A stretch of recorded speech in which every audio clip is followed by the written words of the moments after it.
When you enter the floor-to-ceiling security turnstiles at Amazon's flagship fulfillment center, BFI 4, just south of Seattle, the only words printed on the 20-foot white wall towering above are, I'm sure unironically, work hard, have fun, make history. I could very well believe I'd need to work hard. I was hoping I'd at least have some fun. But make history?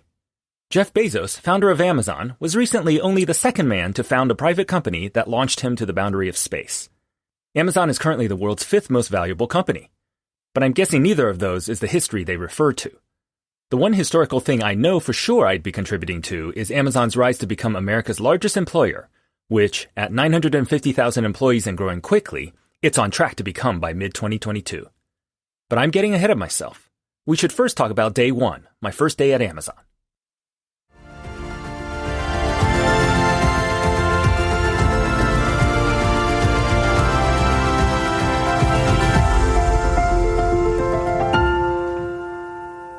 Welcome to Peak Salvation. Today's episode, Day 1. I got up earlier on my first day at Amazon than I had for the entire 8 months I was unemployed, hopped into the minivan, and hit record. It's 6:50 in the morning on my first day of work, Day 1. Heading out the door here. I have no idea what to expect today. They didn't even say which door to enter through. Since the building is a third of a mile wide, it'll be interesting to see. And I nearly forgot some important things today. I normally wear non-laced shoes, little slip-ons, but today I have to wear laced shoes. So I've worn the best lace shoes I have, which are not the Zappos shoes I was looking for, and not composite toe, but it'll have to do for now. And I also nearly forgot my vaccine card, which is required on the first day. I love the feeling of the first day of work. You don't know what your boss will be like. You don't know what your coworkers will be like. You really don't know how hard the job will be. I think with every job I've ever had, I've always felt a sense of potential imposter syndrome when I show up on the first day. Not sure if people will find out that I'm not actually good at the job that I've been accepted to. I think first days at work are a lot about sort of hope and promise, you know. It always feels like there's so much possibility ahead. Anything could happen. And at any job you have, you only have the first day once.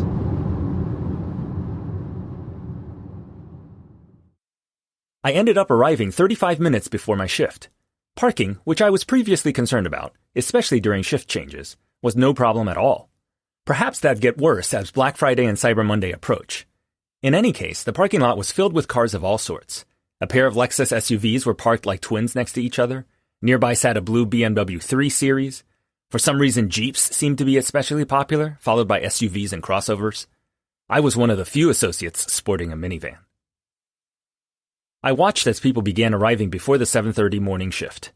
Many sat in their cars huddled over their phones, their faces glowing with a patchwork aura of colors as they scrolled through various feeds. I'd later learned this is a common practice because you're not allowed to enter the facility more than 5 minutes before your shift starts. A lanky white teenager walks by toward the front doors of the building, looking official with his reflective vest already on.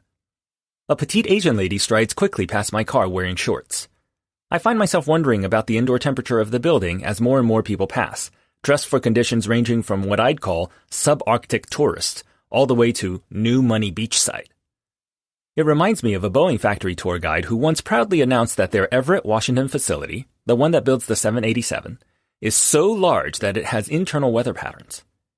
Perhaps BFI 4, this third of a mile long building, is also large enough to require different outfits depending on where you work within. Two black women arrive together, their hair held back by multicolored wraps, chatting and laughing happily. One of them soon returns and drives away. Perhaps she was simply accompanying a friend. A couple walks by, wife plowing forward energetically, husband lumbering behind reluctantly. Most arrive alone. The youngest person I see looks like a late teenager. The majority look to be in their 20s or early 30s. I get out of my car and join the other associates streaming into the building when it's time. I'm full of nervous anticipation like with all my other jobs. I wonder about the hierarchy of desired jobs within. A friend of mine had once worked at McDonald's, and his job in the beginning was to clean the grease traps and to take out the trash. You can probably imagine why cleaning out an industrial grease trap is sickening to the point where many initiates retch. But the trash, I had learned from this friend, can be quite shocking your first time, in that most people who've never processed the trash of an industrial fast food chain don't expect all the sudden internal movement if a bag accidentally punctures open, powered by clusters of maggots that multiply in the warm heap of food waste that compounds throughout the day. I wondered whether Amazon warehouses would feature similar hazing, where beginners are given the worst of the jobs, sometimes sent off deliberately without warning so that some bound-to-come surprise catches the new associate completely off guard as experienced onlookers laugh uproariously. Would there be hazing? Or would there be bullying, even amongst new associates, so as to establish a clear pecking order? Would base human instincts come to the fore as they do when situations apply tremendous stress, like in prisons where the civility and aspirations of advanced society are shed in favor of clustering quickly with those of the same race in order to guarantee protection in numbers? Would I need to prove myself not the weakest by first punching the largest guy in the warehouse? I already had my mark as we approached the front doors. A guy in a black sweatshirt looking to be about 220 pounds, sporting a tattoo across the back of his neck.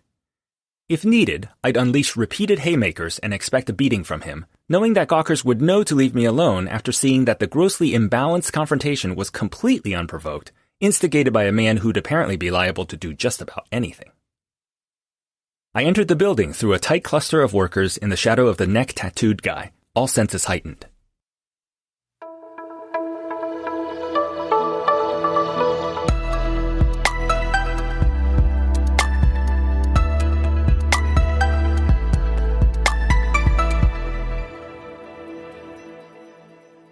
Entering an Amazon fulfillment center for the first time evokes the same awe you'd imagine upon entering Willy Wonka's chocolate factory, at least for an engineer like me.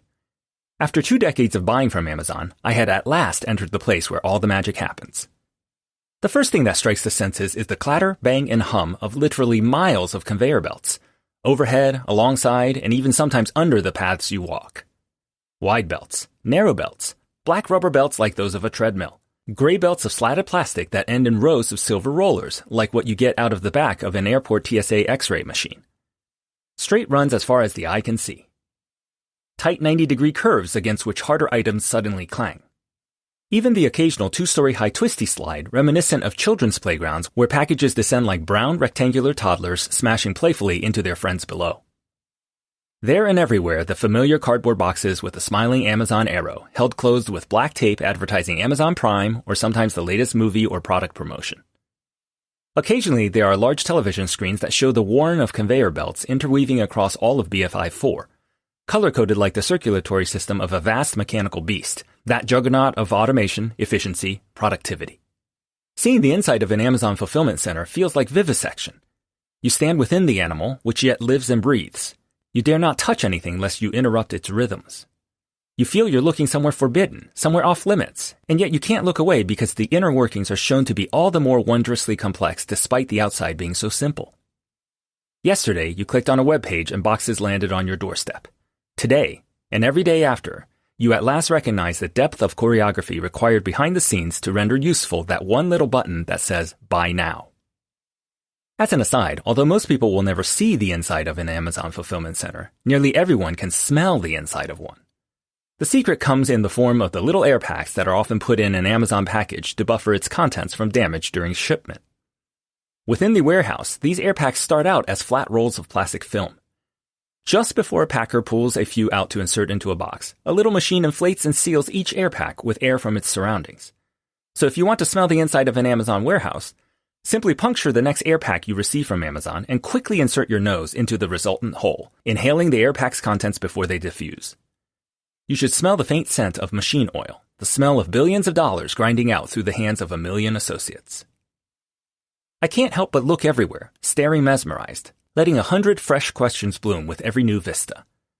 I feel a serendipitous connection with an anonymous Seattleite when I spot the same type of dog treat zipping by on a belt below me as I had myself purchased just weeks ago.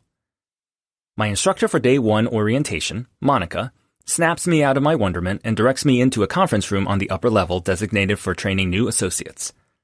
The rooms are all named after Seattle bands like Foo Fighters, Macklemore, Temple of the Dog, and the one I'm assigned to, Nirvana. I'll spare you the 4 hours of PowerPoint slides that followed, except perhaps to say that wholly a third of the time was spent on detailed specifics around tracking of time itself. Clocking in, clocking out, where it's okay to clock in, when it's not, past abuses thereof, terminable offenses therein. Different types of leave, paid time off or PTO, which is different from vacation in that PTO does not need to be requested and approved by a manager. There's voluntary time off, where associates are offered the unpaid opportunity to go home early if, say, a certain part of the fulfillment pipeline stops or breaks down. And then there's unpaid time off, UPT, which gets debited whenever there's an equivalent of an unexcused absence. Going negative on UPT is a definite no-no, totally fireable. It's like being tardy to class too often, except in this case you get expelled. One other thing stood out to me about all the presentations. There was a segment featuring the loss prevention team.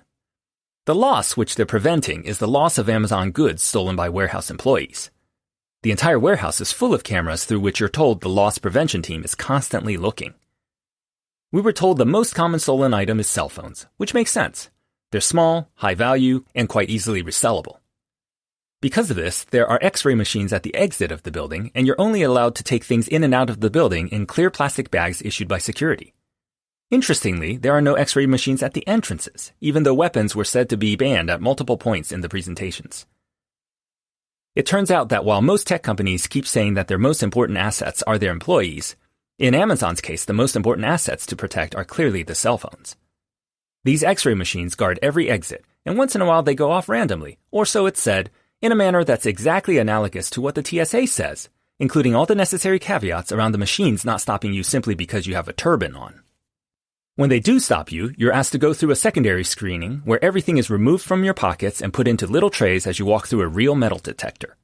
You then, and here's the most important step, are asked to unlock your phone to prove that it's not a stolen one. The method of proof is never quite explained. Days later, when I got randomly selected for this process, the security guard simply looked at the unlocked phone and declared me fine. Perhaps it's the collection of apps you've chosen to download? It's weird to me that they assume you can't easily set up a new cell phone with a bunch of apps during your lunch break. It'd make a lot more sense for them to, say, force you to open Candy Crush, at which point they'd begrudgingly admit that there's no way you could have reached level 70 within one workday. Hours later, after watching a parade of slide decks with the same interest you'd have viewing a neighbor's vacation photos, it was finally time for lunch. You must clock out for lunch and take the full 30 minutes. You can't clock back in even a minute sooner because the law doesn't allow. The digital time card machine will blink red if you do, and will tell you to wait it out. But you also can't clock in any later than 33 minutes, at which point you eat into UPT. At all the jobs I've had, employers have always given out some goodies at the end of orientation. At Microsoft, they gave out t-shirts, keychains, notebooks, and a variety of other gifts in a large box labeled New Employee Orientation. They even had the president of Microsoft Office, Jeff Rakes, come in to do a special hello and Q&A. At Facebook, the swag was even better. Every employee got a brand new iPhone, a hoodie, a MacBook Pro, and other gear. Right before lunch, an Amazon manager handed out its new employee gifts. Everyone got a single gallon-sized Ziploc freezer bag containing only the following items. And here I'm truly giving you the full list of all items, which pretty much tells you everything you need to know about the job. A black cloth face mask with a little blue Amazon A to Z arrow, the one that looks like a smile, embroidered on the side. A small packet of all Sports Zero sports drink mix. A packet labeled BioFreeze Gel Menthol Pain Relief. A McKesson Cold and Hot compress, one of those clear plastic bags with the little blue pellets inside it, proudly declaring in big letters, reusable, microwavable, non-toxic. If the Amazon manager hadn't handed all the bags out with such a straight face, I would have thought it was a big joke. The Ziploc bag and its contents were nearly perfect satire, exactly the type of gift you'd be given as a prank by some obnoxiously loud fraternity brother upon learning you were starting at Amazon. But no, this was serious. Amazon was showing its care for the welfare of new associates by providing one serving of a sports drink, one packet of some sort of muscle rub, and an ice pack. The Amazon warehouse I'll be working in contains 7 different break rooms, which is good not only because there are hundreds of employees, but because the building itself is 6 football fields wide and 4 stories high. When you have only 15 minutes of break, you do not want to be spending 8 of those minutes walking to and from a break room. Even with 7 break rooms, I'd eventually find that reaching the nearest takes 2 minutes, so almost a third of break is spent commuting to and from the only place in the warehouse with chairs.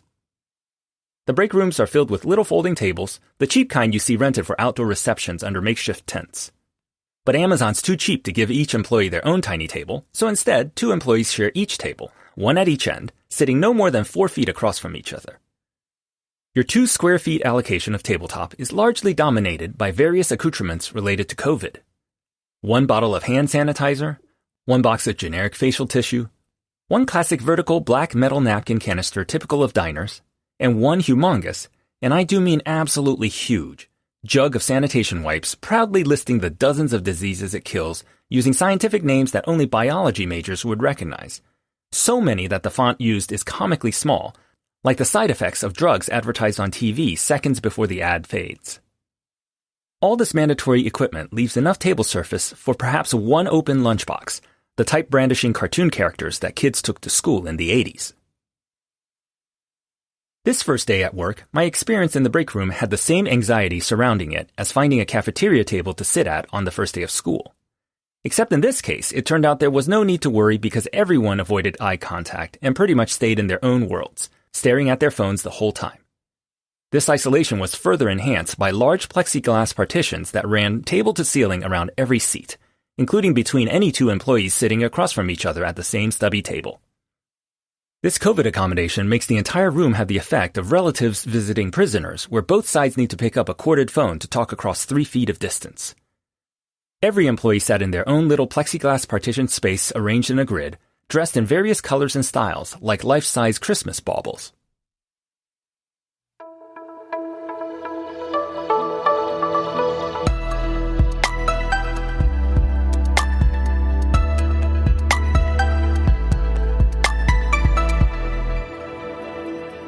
After lunch, I'm assigned to something more resembling a real job as opposed to mandatory HR training for avoiding litigation. Each new associate on the afternoon of their day 1 is assigned to a learning ambassador, what Amazon calls associates who have volunteered to spend time showing new associates the ropes. They can be spotted throughout the warehouse by their differentiated vests, which, in addition to having their title emblazoned on the back, feature thin blue lines highlighting the reflective strips that run down from each shoulder. The distinctive vests are there to make them easily spottable. You're encouraged to ask any learning ambassador a question if you run into issues. My learning ambassador is Kelvin, who stands a lanky 6'2" and usually talks in spurts of 3 words or less. The most common thing Kelvin says in answer to nearly any question is yeah. Is that machine supposed to be beeping like something's wrong all the time? Yeah. Should we be worried about the flashing blue light? Yeah. No elaboration. No explanation of context. No background to help you better understand how any one particular thing fits into the bigger picture. 3 other associates and I are assigned to Kelvin, the 19-year-old paragon of brevity. He leads us to ShipDock, the area I'm randomly assigned to work. It turns out ShipDock is in the back of the building, a fact I'd learn over the coming days. But at the moment, there's really no telling. Kelvin tells us to follow him, 4 little ducklings fresh from lunch, through a warren of paths that wind over, under, and between various whirring and clacking machines, most of which are connected to or affiliated with the miles of omnipresent conveyor belts and metal rollers within the building. Worse than all the unexplained twists and turns through unlabeled subdomains of the warehouse is Kelvin's frequent rewinding of paths already trodden. The entire act is indistinguishable from if he were trying to lose police hounds on the lam. By the time we arrive in ShipDock, you could release me unblindfolded and I'd still be unable to hit a piñata. Starting from Kelvin's object lesson in obfuscation, it would take me a few days on my own to figure out how to both get to ShipDock as well as to leave the building. Kelvin asks us our shirt sizes and glove sizes. He then proceeds to a machine that looks much like a snack dispenser in most offices, a big pane of glass behind which are rows and rows of items held by spiraling wires of metal that twist to dispense the item you've ordered. But instead of Twinkies, this machine holds various shrink-wrapped articles necessary to wear during the course of work in ShipDock. Kelvin orders up a large reflective vest for me and a pair of medium gloves. The bright orange vests with yellow reflector strips are mandatory for all associates in ShipDock, presumably because of all the heavy carts being rolled around, as well as all the power industrial trucks, pits, what the uninitiated might mistakenly call forklifts. The gloves, also required, are rubberized on the palm side to make daily handling of cardboard boxes easier. Kelvin doesn't explain any of this, and also doesn't explain how to use the dispensing machine. To do so would likely require more than 3 words, none of which are likely to be yeah. Kelvin spent much of the afternoon leading the four of us to various areas in ShipDoc, explaining nothing, checking his handheld tablet all the time. Well, it isn't fair for me to say he explained nothing. He instead adhered to 3 principles when explaining anything. 1. Never volunteer an explanation. Topics should only be addressed when an associate asks a question. 2. Speak only to the associate who asked the question, drawing him or her a short distance away from the other associates lest they, too, hear what's going on. 3.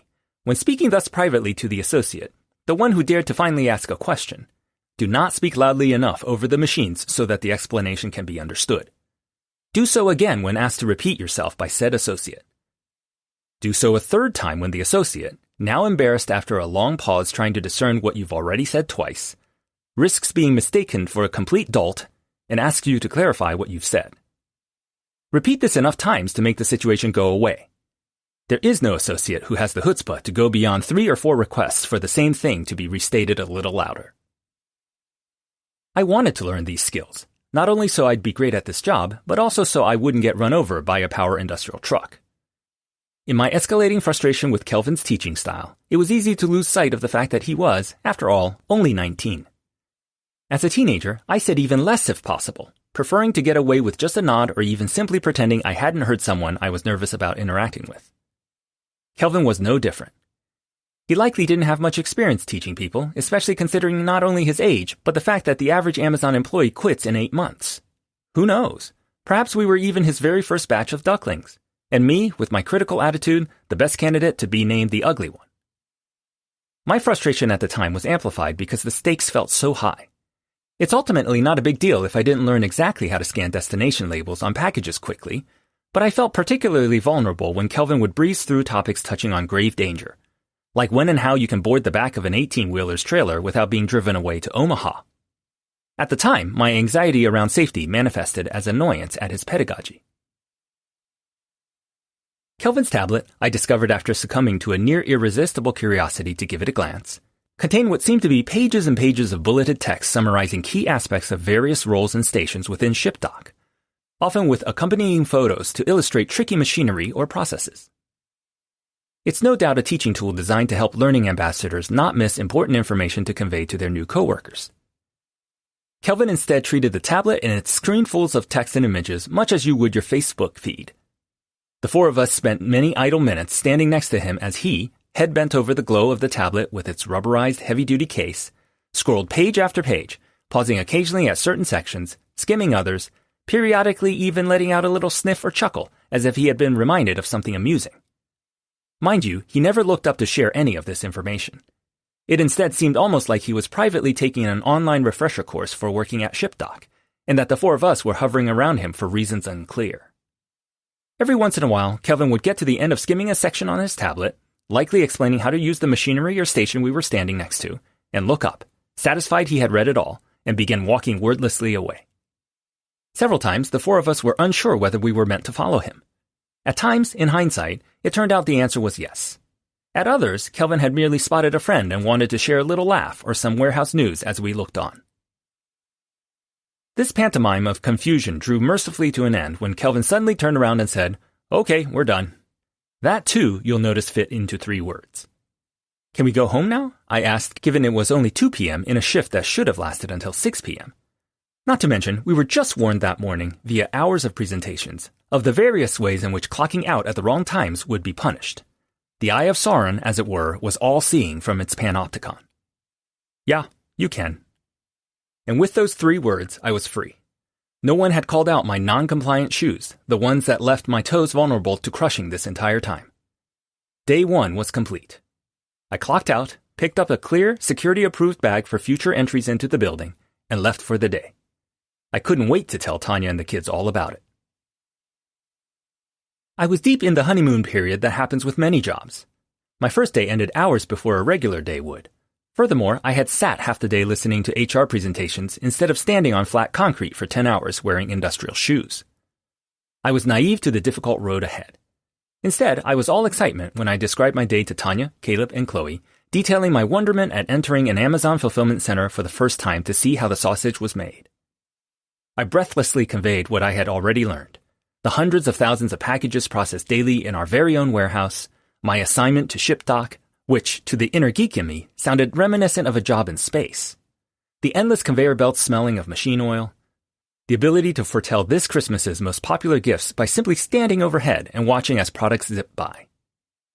Everything seemed magical. The promise of Jeff Bezos' day one rang true for me. Adventure awaits. But part of me saw hints already that the good place might eventually turn out to be the bad place in disguise. Things like the bit where Tanya and I had a good laugh about the Ziploc bag of goodies that Amazon sent home with me. We had spent more than one spring cleaning in the past giving away Columbia sportswear jackets and other fancy gear custom embroidered with the names of various product teams I had worked on at Microsoft and Facebook. I had even given away books, gift baskets, and even more expensive items sent my way not by my employers, but by companies I had merely interviewed with. I knew even when laughing at the gallon-sized freezer bag that the cold and hot compress wasn't there for bourgeois relaxation, say, after a tricky but deft ascent to base camp in preparation to scale K2 alongside a pack of Sherpas.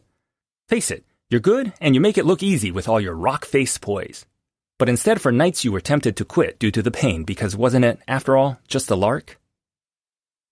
There's a way laughter can leave your eyes but stay on the rest of your face when realizations such as this arrive partway through the levity.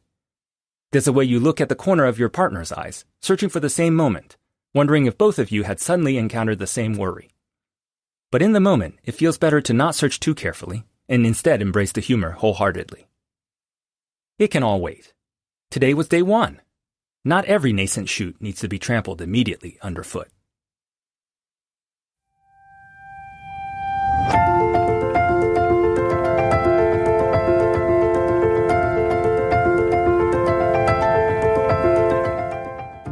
Coming next week, Day 2, when the real job begins, where I experience the best of Bollywood and Punjabi music for hours.